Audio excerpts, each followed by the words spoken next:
Olá, paz do Senhor. Seja bem-vindo a mais uma reflexão da Palavra de Deus para as nossas vidas. Mais um insight bíblico para a nossa vida, nesse tempo de lamento, mas também um tempo de profundos aprendizados para a nossa vida em todos os níveis. É tempo de buscar o Senhor. A Bíblia Sagrada tem muito a nos ensinar a como reagirmos em tempos desafiadores como esse. Os escritores bíblicos, eles aprenderam desde cedo, alguns deles principalmente, a arte e a necessidade do lamento.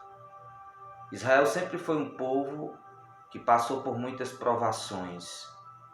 Os judeus, os hebreus dos tempos bíblicos se depararam com situações que roubaram deles a alegria e os pressionaram a chorar, a lamentar e a verbalizar as suas angústias e suas tristezas através de orações, através de músicas que são os salmos, através de poemas proféticos como as lamentações de Jeremias. Tempos de lamento são tempos de aprendizado. E gostaria de compartilhar com você 4 lições sobre a pedagogia da pandemia. 4 grandes lições aprenderemos durante esse processo difícil, esse momento desafiador que todos nós vivemos. A atitude mais correta em todos os momentos dessa grande crise global, a atitude mais sábia sempre é lamentar, verbalizar esse lamento diante de Deus e orarmos para que tempos de refrigério venham sobre nós, sobre o mundo, sobre as nações da terra. É tempo de buscar a Deus com mais intensidade, de focar nos interesses do Senhor, no meio de todo esse vendaval e dessa tempestade que todos nós estamos enfrentando em um mesmo barco. Existem 4 lições que essa pandemia está nos ensinando e nos ensinará até que ela termine. A primeira grande lição é que distratores confundem o foco. O que são distratores? São aquelas interpretações e soluções que não correspondem à realidade dos fatos.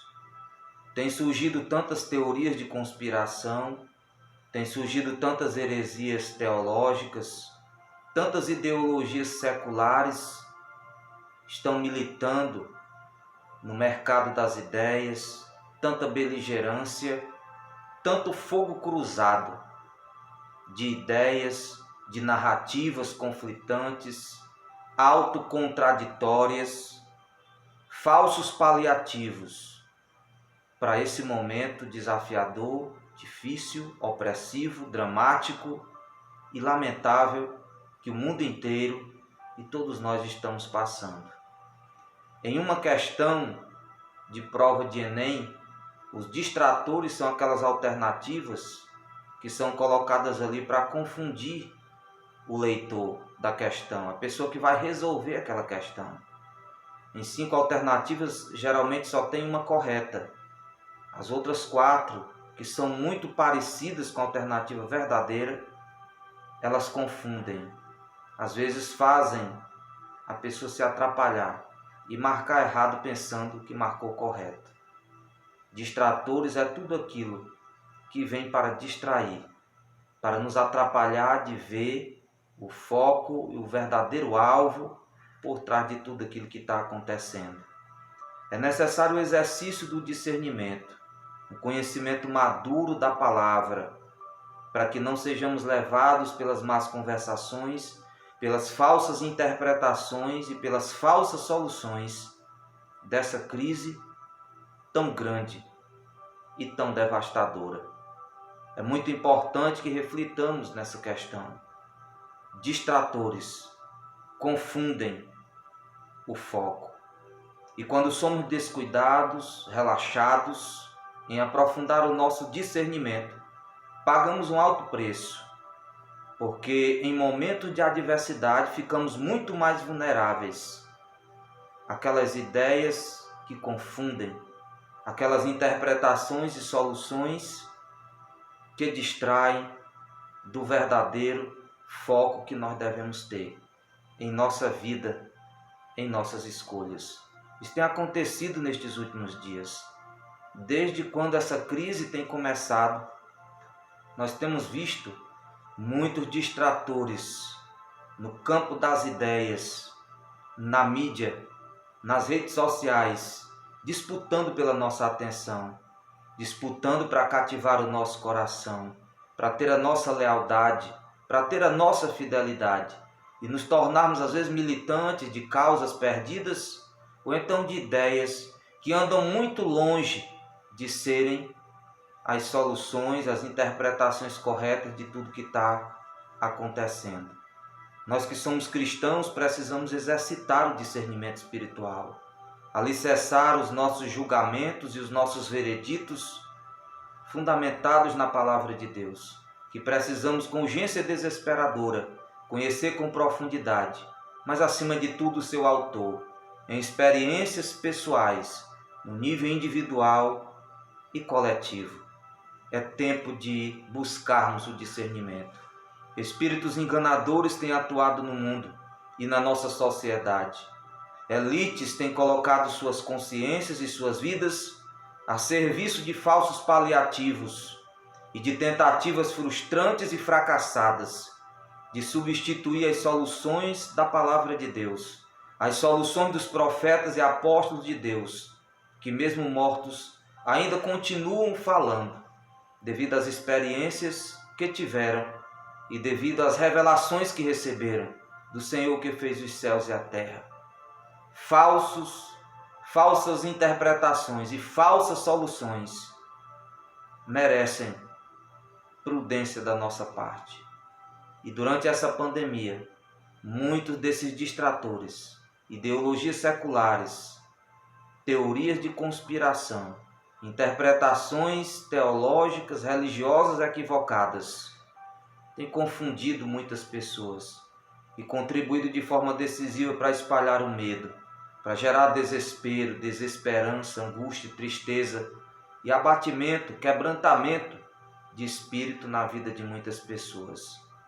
Em momentos difíceis, em momentos desafiadores, nós precisamos estar convictos de estarmos seguindo o Senhor e não os homens, numa hora como essa.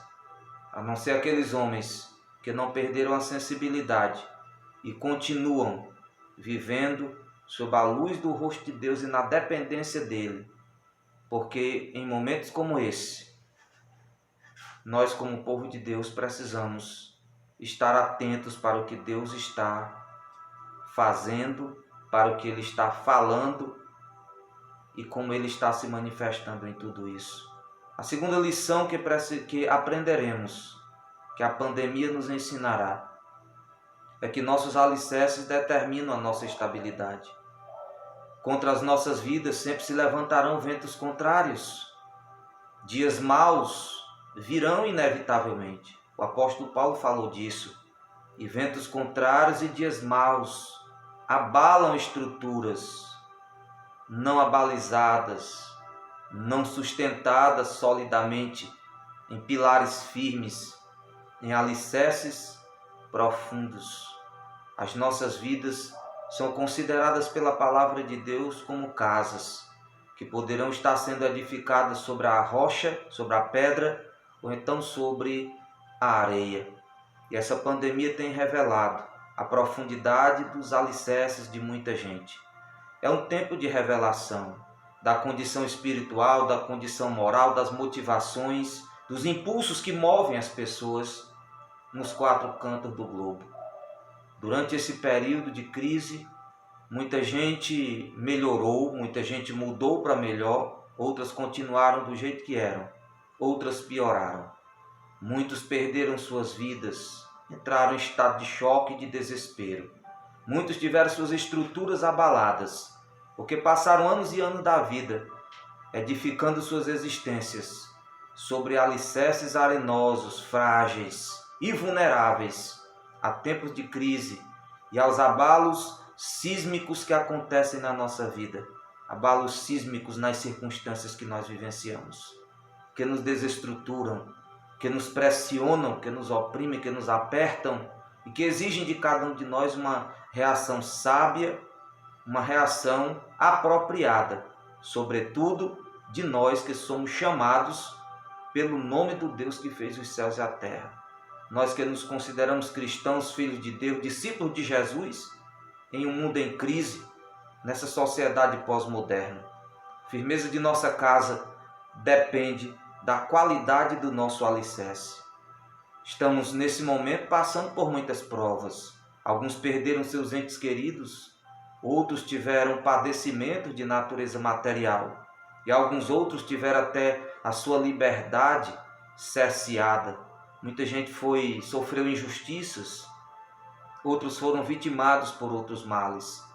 Nessas horas em que somos privados de alguma coisa que estávamos apegados, sentimos dores profundas na nossa alma. Tempos de aperto, tempos de pressões internas e externas exigem alicerces firmes na nossa casa, que é a nossa vida. E esta pandemia nos ensinará o quanto precisaremos cuidar ainda mais do aprofundamento dos nossos alicerces, para que nas horas que os ventos soprarem, os ventos futuros soprarem, nas horas que as ondas altivas se levantarem, quando chegar o dia mau, se nossos alicerces forem firmes e inabaláveis, saberemos como reagir e entrar e sair diante de qualquer situação. E nesses dias de pandemia, nesse tempo de provação, em escala global, os alicerces da vida de cada pessoa têm sido revelados. Terceira grande lição que aprendemos, o que aprenderemos durante esse processo, essa provação tão grande, é que tragédias despertam consciências. Assim como o exílio, o cativeiro na Assíria ensinou as 10 tribos de Israel, e o cativeiro na Babilônia ensinou a tribo de Judá e de Benjamim, ao ponto deles serem libertados da idolatria e do sincretismo religioso, a adoração dividida para Deus e para as divindades da terra de Canaã. Isso é que é sincretismo. Somente o cativeiro. Deus usou profetas, Deus usou outras adversidades enquanto o povo estava na própria terra, mas não foi suficiente para libertá-los dos ídolos de seus corações, dos ídolos de suas mentes e consciências. Até que Deus permitiu que os inimigos os desterrassem para outras terras, para que eles se tornassem estrangeiros e refugiados em culturas estranhas, padecendo, sofrendo humilhações terríveis, em público e em particular, coletivo e individualmente. Mas aquilo serviu de lições profundas para eles, para a nação e para os indivíduos. Quando eles voltaram do cativeiro, eles não eram mais as mesmas pessoas. Mesmo que tivessem a mesma soma de fraquezas do ponto de vista humano, mas uma grande mudança aconteceu na forma de pensar deles, na forma de interagirem uns com os outros e com Deus, mesmo que tenham desobedecido, até mesmo depois do cativeiro. Mas o exílio contribuiu para profundos aprendizados. E nesses dias de sofrimento doloroso, essas dores nos ensinarão lições inesquecíveis. Muitas pessoas aprenderão a importância de ampliar os horizontes, de buscarem a maturidade espiritual. Outros aprenderão e têm aprendido a importância da purificação das motivações interiores, a busca da santidade, da estreiteza da relação com Deus. Muitos também têm aprendido e aprenderão a pensar no outro, a se solidarizar, a sentir empatia, a entrar no mundo dos outros, sobretudo dos sofredores e dos pranteadores, para chorarem com eles, para sentirem as dores que eles carregam, para se enlutarem como muitos estão enlutados. Outros também aprenderão a importância e a necessidade de temermos a Deus, que é o princípio da sabedoria. sem temor a Deus, perdemos muito da nossa vida, das oportunidades que o Senhor nos concede.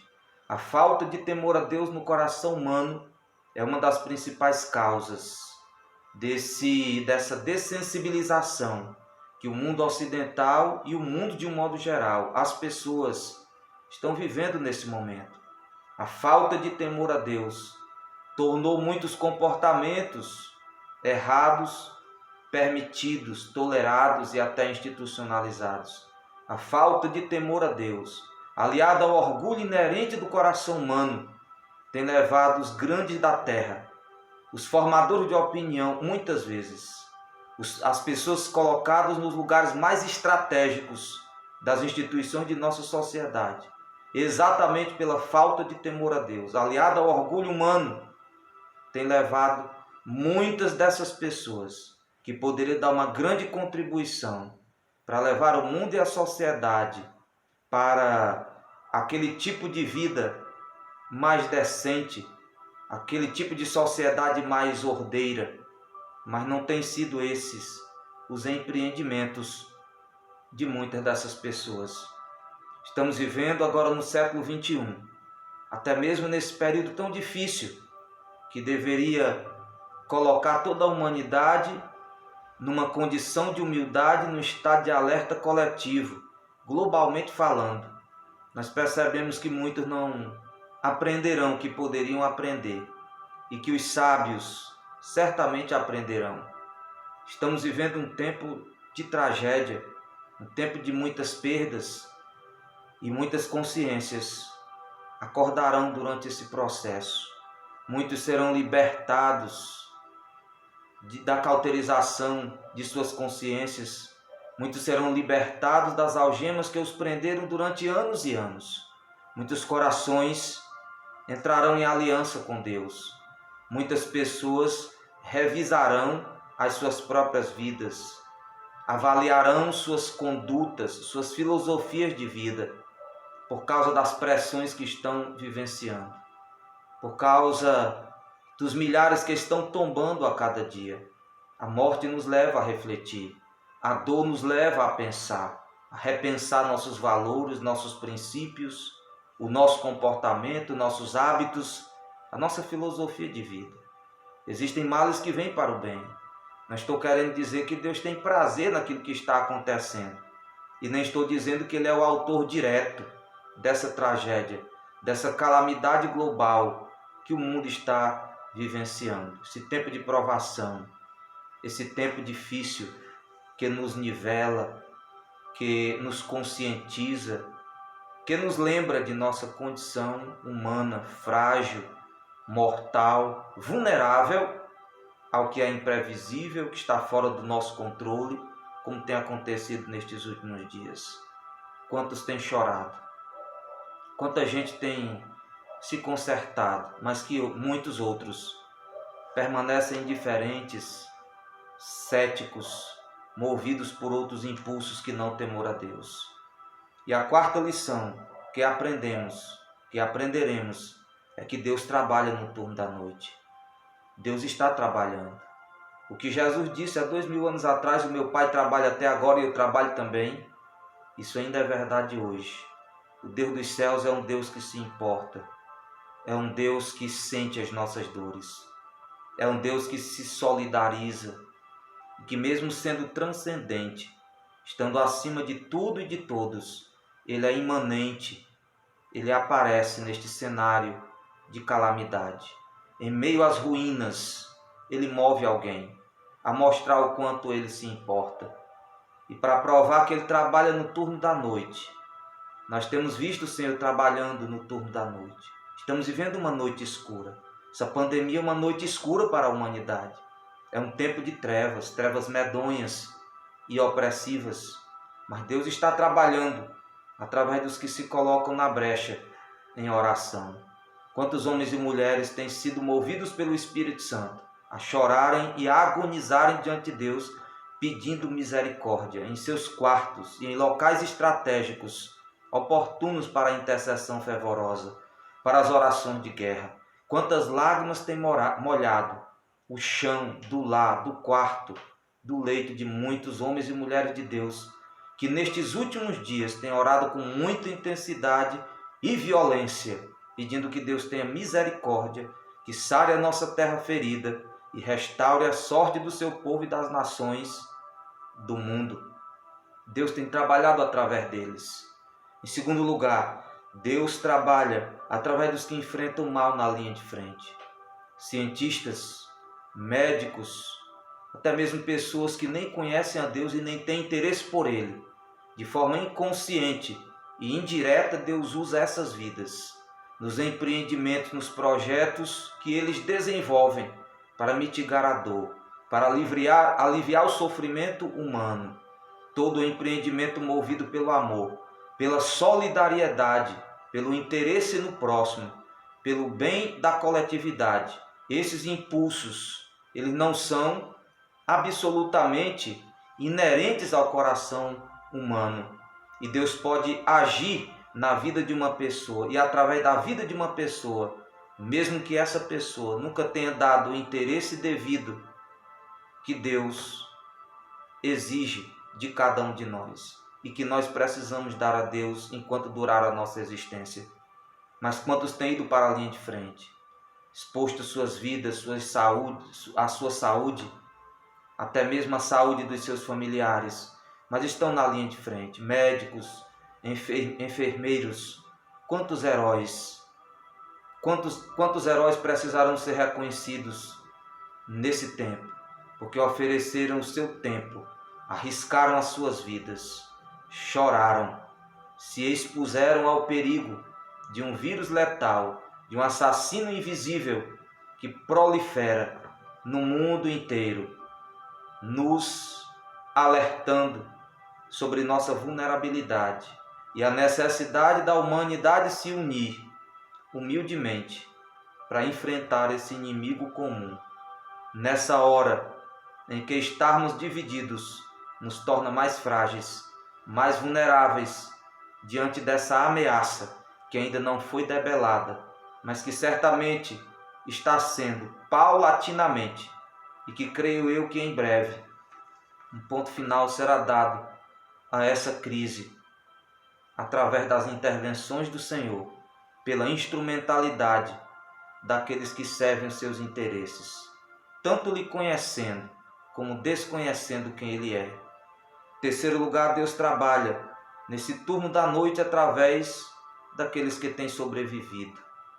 Pessoas que sobrevivem, elas têm um testemunho, elas têm um depoimento a dar. Elas têm uma mensagem a transmitir para fortalecer as próximas vítimas, para fortalecer e ajudar emocional e psicologicamente, até espiritualmente, aqueles que estão no leito da enfermidade, esperando o veredito dos médicos, esperando saírem daquele dilema, pela misericórdia de Deus, pelas respostas às orações dos familiares e de outros que dão o apoio, que chegam junto e que não largam aquelas pessoas no momento em que se deparam face a face com o inimigo tão letal. Deus tem trabalhado através desses. Deus tem operado na vida de muitos. Muitos têm sido curados. Muitos depoimentos têm sido publicados, têm sido manifestados nas redes sociais de intervenções de Deus na vida de muitas pessoas. Quanta gente tem escapado, mesmo que tantos tenham tombado. Infelizmente, lamentavelmente. E em quarto lugar, Deus trabalha através daqueles que chegam junto dos pranteadores, daqueles que choram, daqueles que às vezes não têm nenhuma palavra, mas têm a presença. E quando nós estamos enfrentando situações calamitosas desse tipo, a presença de alguém, o amor demonstrado, o amor praticado por alguém, é um sinal de que realmente Deus se importa. E algumas pessoas verão Deus no meio de toda essa crise, olhando nos olhos e no rosto daqueles que carregam a sua presença, daqueles que se importam tanto em satisfazer a vontade de Deus que em alguns momentos arriscarão as suas próprias vidas para enxugar a lágrima de alguém que está aflito, para ajudar alguém que está lutando contra a morte, para alguém que se encontra terrivelmente abandonado, desesperado, carente, no sentido mais absoluto do termo, do Deus que intervém e daqueles que Deus usa para chegar junto, para chorar junto, e para dar cobertura de oração, para ajudar materialmente ou com suas orações.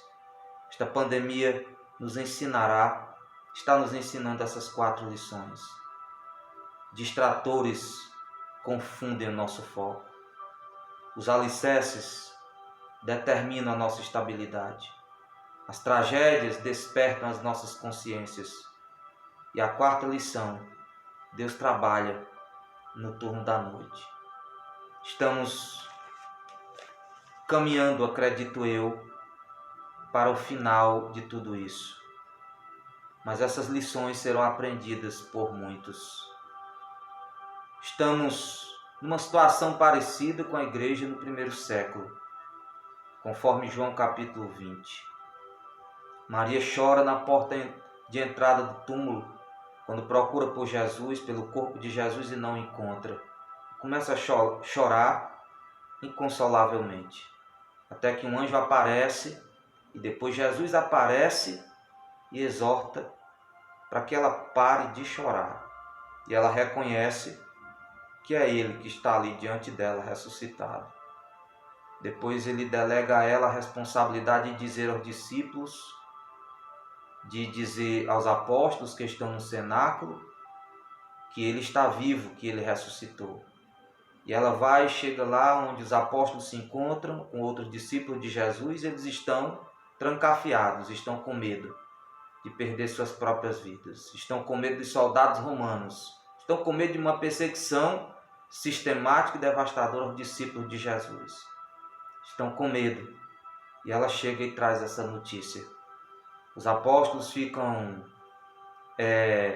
se questionando sobre o impacto daquelas palavras, até que finalmente o Senhor aparece ali mesmo, com as portas fechadas, e diz para eles: paz seja convosco. Paz seja convosco. E os alenta, lhes encoraja, lhes fortalece. Tomé não está presente. Tomé, quando escuta a notícia de que ele apareceu, verbaliza que não acredita, a não ser que toque no lugar das cicatrizes.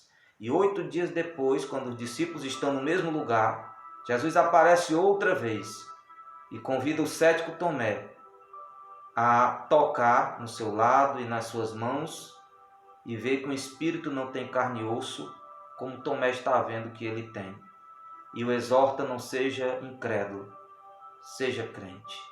Observamos que a igreja começa a sua missão na terra com lágrimas, com portas fechadas e com dúvidas. As lágrimas de Maria Madalena Jesus enxugou. O medo dos apóstolos Jesus demoliu com a sua presença, neutralizou. E a dúvida de Tomé ele deitou por terra, apresentando as suas credenciais. Mas vemos o quanto a igreja estava numa condição de fragilidade, chorando como Maria Madalena, com medo como os discípulos, duvidando como Tomé.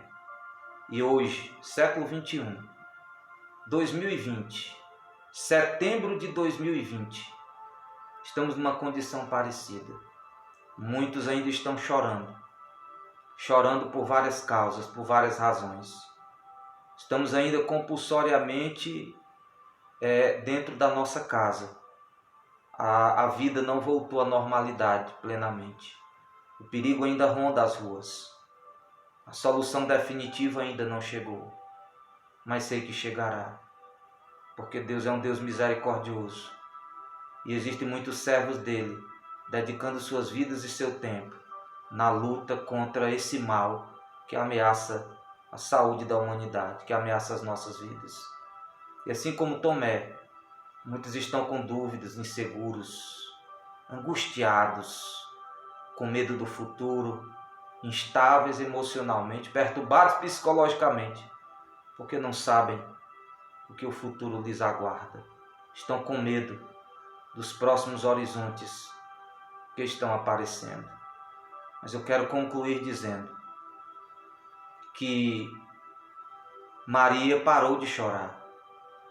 Os discípulos abriram aquelas portas e saíram para viver suas vidas e cumprir a sua missão.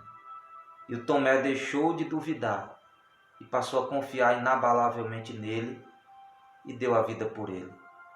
Mas por que tudo isso aconteceu? Porque o Senhor repetiu o que ainda hoje se repete para nós. Paz seja convosco. Paz seja convosco. Ou seja, ele queria que eles entendessem que ele estava com eles. Maria viu que era o Senhor que estava ressuscitado perto dela. Quando Jesus apareceu no cenáculo fechado, os apóstolos reconheceram que era ele. E quando ele desafiou Tomé a tocar nas suas cicatrizes, Tomé reconheceu que era ele.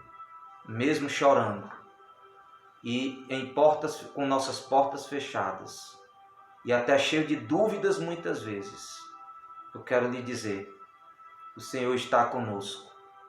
A sua paz excede todo o entendimento. Aquiete o seu coração, confie no poder das suas orações dirigidas ao objeto correto da fé, que é Jesus de Nazaré.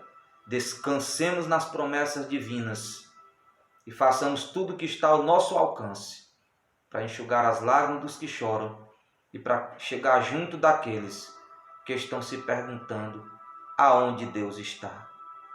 A pedagogia da pandemia é uma pedagogia dolorosa, mas suas lições são ou serão inesquecíveis.